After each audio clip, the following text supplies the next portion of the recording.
बच्चों प्रश्न नंबर 4, यदि ए सदिश और बी सदिश दो अशून्य सदिश हैं तब सिद्ध कीजिए कि ए क्रॉस बी का whole square is equal to determinant और ए डॉट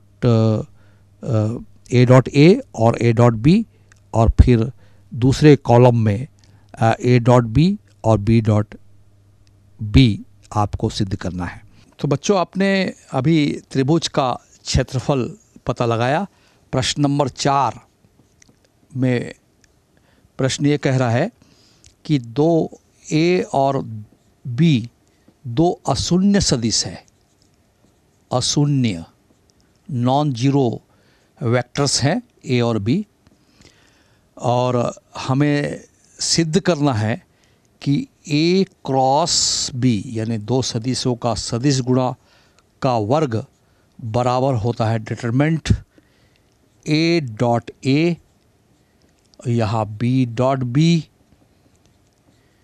और ये ए डॉट बी और ये ए डॉट बी, और डॉट आपको मालूम है ये अदिश गुणा है और जो क्रॉस है वो सदिश गुणा है।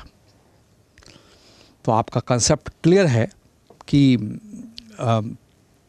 हमें क्या करना है। तो प्रश्न में ये हमें सिद्ध करना है और केवल दो वेक्टर दिए हैं, दो वेक्टर ए दिए हैं और बी दिए हैं, और दोनों नॉन जीरो हैं, अशून्य सदिश है, और उनके बीच का एंगल मान लीजिए थीटा है। तो आपको मालूम है कि दो सदिश का सदिश गुणा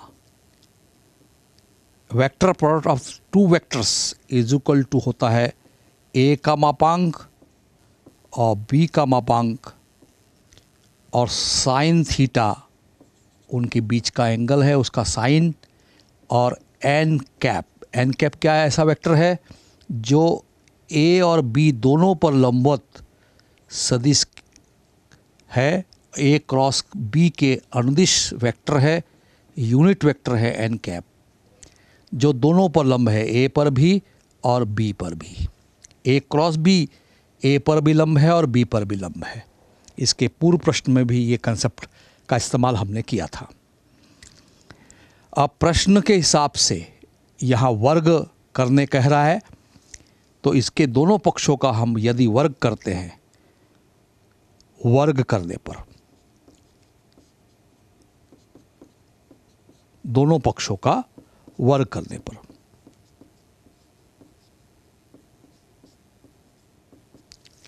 तो दोनों पक्षों का वर्ग करने का मतलब है कि इसका इससे डॉट गुणा है एक प्रकार से, तो इसका वर्ग करेंगे तो ए क्रॉस बी का square is equal to positive का स्क्वायर करेंगे तो मापांक ए का ये एक पॉजिटिव संख्या है उसका वर्ग ही होगा, और मॉड बी ये भी एक धनात्मक संख्या है उसका भी वर्ग होगा, और साइन स्क्वायर थीटा और एन कैप का भी वर्ग होगा।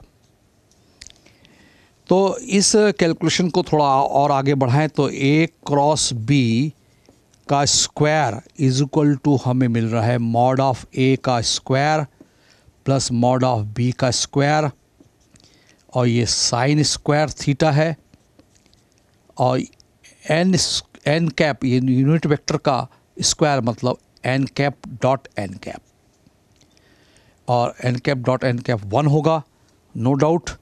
तो आपको ए क्रॉस बी का जो वेक्टर है, जो इसका लेफ़्ट हैंड साइड है, जो सिद्ध करना है उसका लेफ़्ट हैंड साइड कैलकुलेट कर रहा हूँ मैं, वो है मॉड ए का स्क्वायर और मॉड बी का स्क्वायर, और ये हम लिख सकते हैं साइन स्क्वायर थीटा को 1 माइनस कॉस स्क्वायर थीटा, और ये क्या है एन डॉट एन 1 होता है क्योंकि दोनों के बीच का एंगल 0 है। आपको मालूम है कि A dot B is equal to होता है ए बी कॉस थीटा, तो दोनों का मापांक एक है और इन दोनों के बीच का एंगल कॉस 0 1 होगा, तो ये 1 1 1, तो एन डॉट एन जो है वो 1 होगा। अब शायद हम इस नतीजे पर पहुंचने वाले हैं। तो हम लेफ्ट हैंड साइड लेके चले थे, ए क्रॉस बी का होल स्क्वायर कैलकुलेशन आगे बढ़ा रहे हम, इसका इससे मल्टीप्लाई कर दें, यानी मॉड ए का स्क्वायर मॉड बी का स्क्वायर 1 से मल्टीप्लाई किया, माइनस मॉड ए का स्क्वायर कॉस स्क्वायर से कर रहा हूँ और मॉड बी का स्क्वायर कॉस स्क्वायर थीटा। अब आपको दिख रहा है कि ए मॉड ए का स्क्वायर को हम कैसे लिख सकते हैं, ए डॉट ए लिख सकते हैं। मॉड बी का स्क्वायर को हम बी वेक्टर बी का वेक्टर बी से अदिश गुणा के रूप में लिख सकते हैं और इसको हम A dot B whole square लिख सकते हैं। क्यों? क्योंकि ऊपर मैंने यहाँ बताया है, फिर से आप समझ लें, दो सदिश का अदिश गुणा scalar product of two vectors वो होता है मॉड ए माने ए ही है, मॉड बी यानी बी और कॉस थीटा, और इसका स्क्वायर करेंगे तो ए डॉट बी का स्क्वायर आपको दिख रहा है मॉड ए का स्क्वायर मॉड बी का स्क्वायर और कॉस स्क्वायर थीटा। तो mod A square mod B square cos square theta के जगह पर मैंने A dot B whole square लिख दिया है।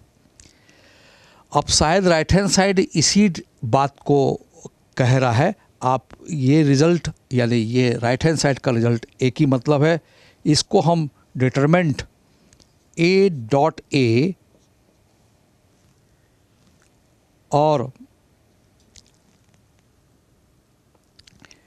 और इसको हम बी डॉट बी क्रॉस में डाल दें, क्योंकि